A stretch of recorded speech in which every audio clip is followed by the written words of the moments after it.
bienvenidos a Auto Estéreo. Es un placer, como siempre, estar con ustedes y saludar también a mi querido amigo Alonso Maldonado. ¿Cómo estás, Alonso? Buenas tardes. Muy bien, Sergio, ¿tú? Buenas tardes. También muy bien, muchas gracias. Estamos, Alonso y yo, en este momento en el aeropuerto de Los Cabos, a punto de volver a Guadalajara. Por eso escuchan esos ruidos de fondo, gente, etcétera. Eventualmente van a escuchar anuncios de vuelos. Pero después de nuestra ruta aquí, donde condujimos de Tijuana aquí a Los Cabos en 3 días, me quedé pensando, Alonso, el comentario de alguien que hizo en redes sociales: hoy me encantaría hacer esta ruta, pero en un convertible. Eventualmente la gente tiene una noción equivocada de los lugares donde puedes usar un convertible. Uno de ellos no es Los Cabos, uno de ellos no es la playa, o por lo menos no las playas calientes que tenemos aquí. Un convertible es un vehículo para utilizar en un clima, templado, ¿no? En un lugar donde sí puedes disfrutar el sol, pero que el sol no te cocine, como pasa aquí, Alonso. Sí, de hecho ahorita que decías se me antoja, a mí lo que menos se me antoja hacerlo es en un convertible. De hecho, cuando hemos tenido tú y yo convertibles en Guadalajara, por ejemplo, o sea, difícilmente encuentras un momento en el cual abrir el toldo. Y ese momento es si el día está nublado o es ya en el atardecer y está fresco, porque, híjole, como dices, te cocinas, ¿no? O sea, es como un pollito del puesto de carretera ahí puesto en el sol. O sea, empiezas a sudar, empiezas a sentir el calor, aparte de los daños que sufres por tener el sol directo. Es correcto, es muy complicado el sol directo. Es como un quemacocos. Si no tienes un convertible, pero tienes un quemacocos, sabes a qué nos referimos. Es realmente hecho para momentos donde estás con un nivel de temperatura adecuado, sin esos problemas. En la noche es muy agradable, ¿no? Usar un convertible en la noche, si no hace mucho frío, es muy agradable. Por eso los convertibles en general tú los ves mucho en Europa, que difícilmente tienen, bueno, ahorita viven olas de calor, pero difícilmente tienen este tipo de climas. Y esas olas de calor se da un mes al año o algo así, o 2 meses al año, y ya el resto es o clima templado o de plano hace mucho frío, le pones la cubierta y usa la calefacción y ya, ¿no? Por eso también, Alonso, la venta en México no es tan fuerte. Y además hay otro detalle: la seguridad. O sea, la seguridad, hablando en términos de asaltos, etcétera. Sí, y porque es una de las preguntas que nos hacen. Oye, ¿y qué tan difícil es acceder a él, por ejemplo, por los ladrones? Pues finalmente es una lona que es de varias capas, que pues protege, está diseñada, para protegerte de la intemperie, no de posibles ladrones, ¿no? Y bien mencionaba Sergio que de repente la venta no es tan alta. Uno, porque generalmente no son vehículos accesibles. El más accesible que se me viene a la mente es el Mazda MX-5, y aún así no es accesible para la gran mayoría. Y son coches que tienen un gran nivel de impracticidad. Generalmente es difícil encontrar uno que digas, mira, tiene una buena cajuela. ¿Por qué? Porque el toldo le quita espacio a la cajuela. O sea, son muchos los sacrificios que la gente tiene que hacer como para decir, voy a tener un convertible para el día a día porque solo puedo pagar un coche. Entonces se limita gente que lo va a usar esporádicamente, que tiene otro coche para el día a día, y que ese es un auto de uso esporádico. Así es, fíjate que hace mucho tiempo ya, cuando yo estaba empezando en eso, los coches, hace poco más de 20 años, podíamos ver una mucho mayor oferta de convertibles en nuestro país. Y de hecho, el primer coche que me prestaron de una fábrica en México fue un Chrysler Cirrus convertible. Y ese coche era un convertible de 4 plazas. Había mucho de esos tipos de coche aquí. Las marcas premium ofrecían mucho. Tenías clase C convertible, serie 3 convertible, A4 convertible. Las marcas non print Ford, por ejemplo, el Thunderbird, que fue un fracaso a escala global, pero se puso aquí, etcétera. Había muchas opciones de autos convertibles y yo siento, sin tener números, que no solo en México, sino a escala global, ha bajado el número de esos, lo que es una pena, porque son muy bonitos.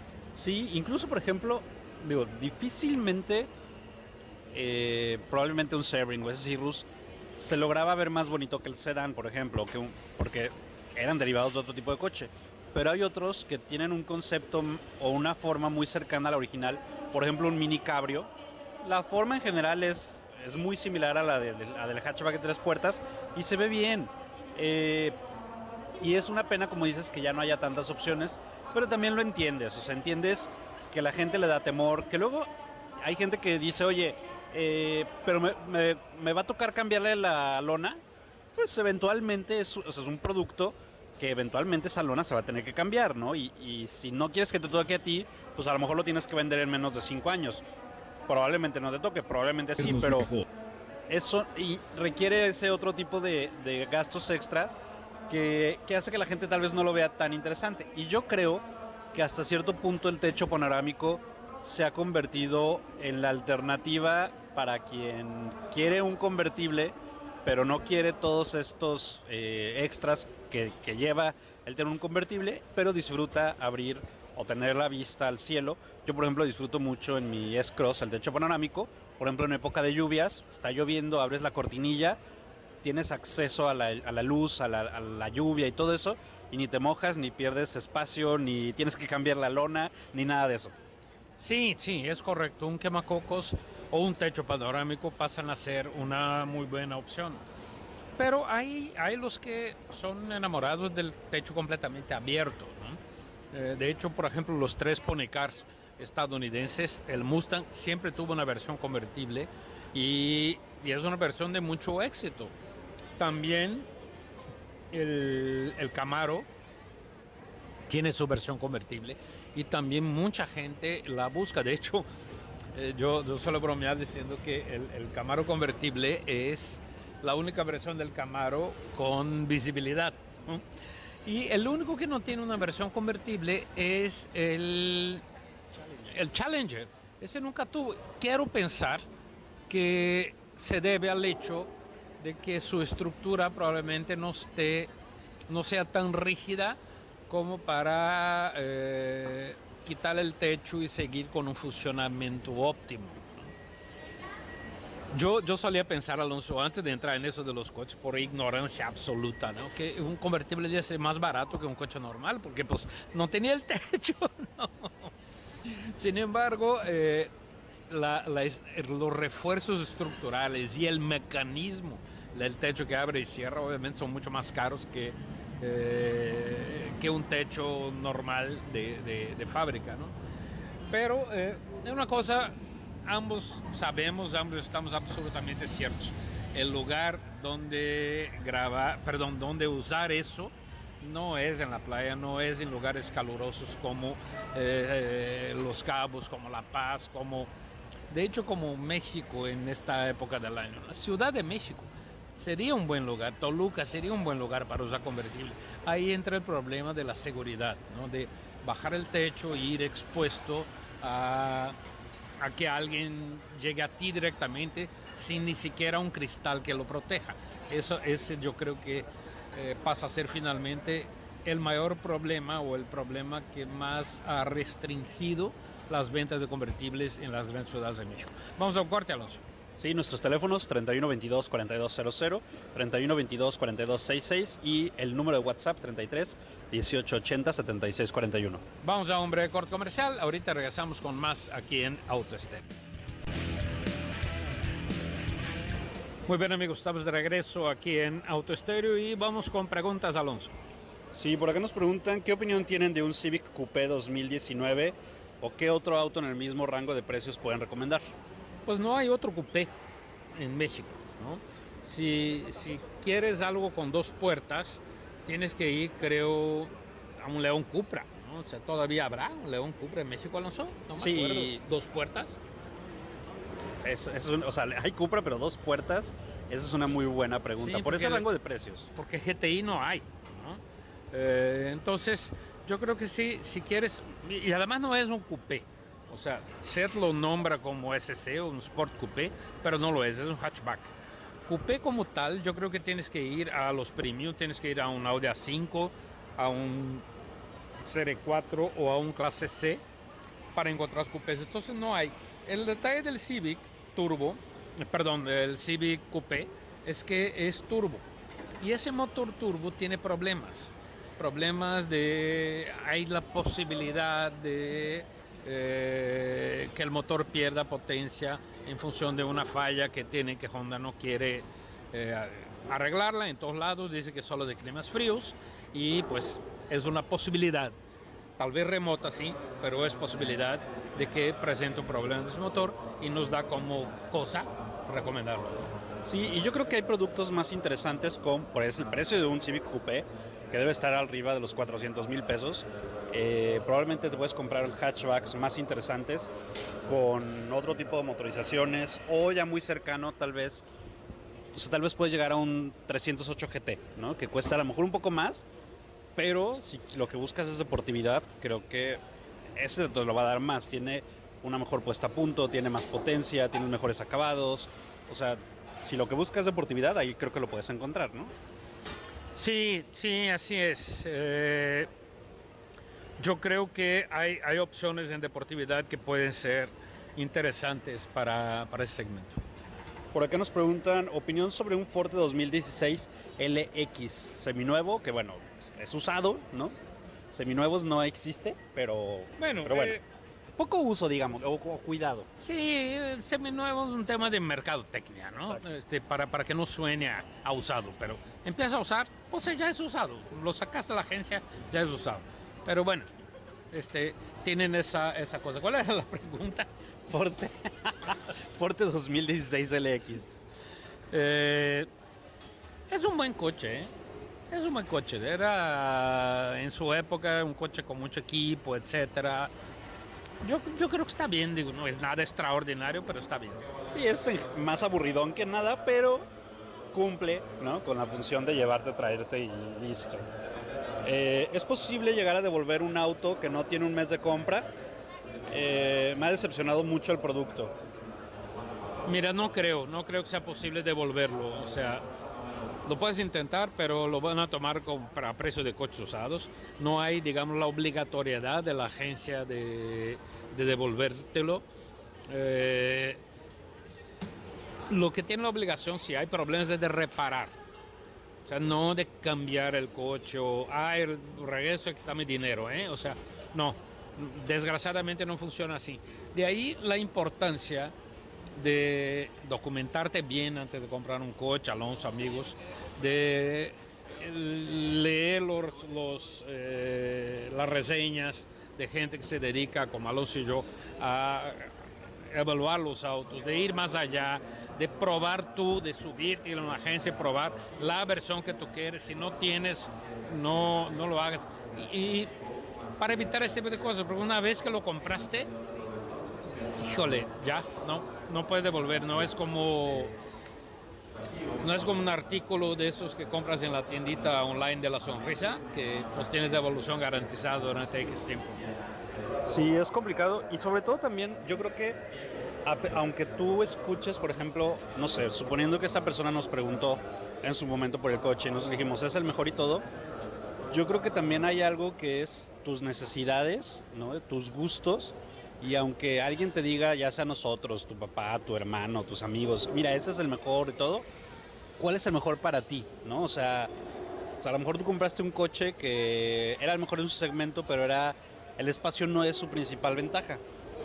Y tú necesitas espacio, o a ti te gustan los coches que sean espaciosos por dentro, porque te gusta, ¿no? Entonces es válido decir, ¿sabes qué? Aunque me digan que esa fue la mejor compra o que ese es el mejor del segmento, no tiene lo que a mí me gusta o lo que yo necesito. Pues ve y busca lo que tú necesitas, ¿no? Es correcto. Y de ahí también la importancia de entender el uso del coche antes de comprar.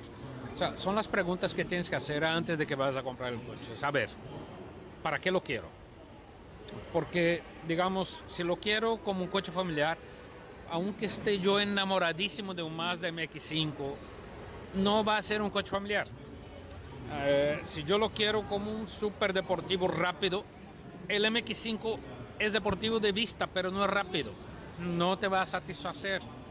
Si yo quiero una camioneta con muchísimo espacio, ¿no? Con mucha seguridad, que pueda transportar a mi familia con amplitud, etcétera, la Toyota CHR solo te va a responder en seguridad, pero no en espacio, no en potencia, ¿no? O sea, hay que entender eso. ¿Cuál es el uso? Luego, ¿cuántas personas la van a usar? ¿En qué circunstancias? Más en ciudad, más en carretera. Con mucha frecuencia la gente dice, no, lo quiero para ciudad y carretera. Pero a ver, ¿cuántas veces vas al año a carretera? O sea, y por cuánto tiempo. O sea, lo más probable es que salgas una semana de la vacación de los niños, otra Semana Santa y otra ciudad. Entonces, por salir 3 semanas, las otras sacrifican las otras 49 semanas por esas 3. No, o sea, tú que necesitas un coche para ciudad que eventualmente puedes sacar en carretera sin mayor problema, pero hasta ahí, ¿no? Entonces, es importante eso, entender para qué quieres el coche. Así es. Otra pregunta, voy a comprar una CX-3, ¿compro la 2019 o recomiendan esperar a la 2020? Mira, si vas a comprar la versión más equipada, yo diría que puedes comprar ahorita ya. Pero si vas a comprar cualquier otra versión, mejor espérate, porque es probable que en la 2020 todas las versiones ya vengan con 6 bolsas de aire. Hoy todavía tienen solo 2, todas las versiones menos la más equipada. Sí, y no va a tener más cambios, o sea, o en teoría no debería haber mayor cambio más que eso, ¿no? En CX-3 y precio probablemente para el 2020, pero va a seguir siendo mismo motor, etcétera, en general. Imagino que sí. Estoy por comprar un auto y cuál prefieren y por qué. Abarth 2015, Mito 2016 o Cupra, Ibiza Cupra 2015. Mira, por durabilidad me iría por Ibiza, porque los otros dos que mencionaste tienen muy mala durabilidad. Me parecen todos muy divertidos. El Mito es el que más me gusta de manejo, de diseño, etcétera. Pero la durabilidad tanto de Abarth como de Mito son complicadas, más complicadas que la del Ibiza. Ninguno de los 3 destaca por, ese es súper durable. Pero el Ibiza es el menos problemático de esos 3 productos. Sí, a mí en lo general, por ejemplo, me gusta más el Mito, pero tienes que estar consciente, por ejemplo, de lo que implica. O sea, no esperes algo cercano a la durabilidad o fiabilidad de un Corolla, por ejemplo, ¿no? O sea, todo lo contrario. Exacto. Entonces, como dice Sergio, ninguno de los 3 es particularmente fiable en ese sentido, pero el más pudiera ser, como dices, el Ibiza, ¿no? ¿Qué tal es el Hyundai Ioniq? Fíjate que no he manejado el Ioniq todavía. O sea, es un coche que me parece, dentro de los híbridos, es de lo estéticamente más agradable que hay, ¿no? Es un coche interesante, etcétera. Todos los que he hablado, o sea, colegas que lo han manejado, han hablado bien del coche. Las reseñas de durabilidad, de consumo, etcétera, son muy buenas, pero no he probado. De repente nos pasa al revés. La gente pregunta sobre el UAZ que se vende en Monterrey, ese Jeep, y la reputación es mala. Pero el Ioniq no es buena. Sin embargo, no te puedo dar un punto de vista personal porque nunca lo he manejado. Alonso, amigos, ya se nos fue el tiempo. Muchas gracias por su atención y nos vemos aquí con más el día de mañana en Auto Estéreo. Gracias. Adiós.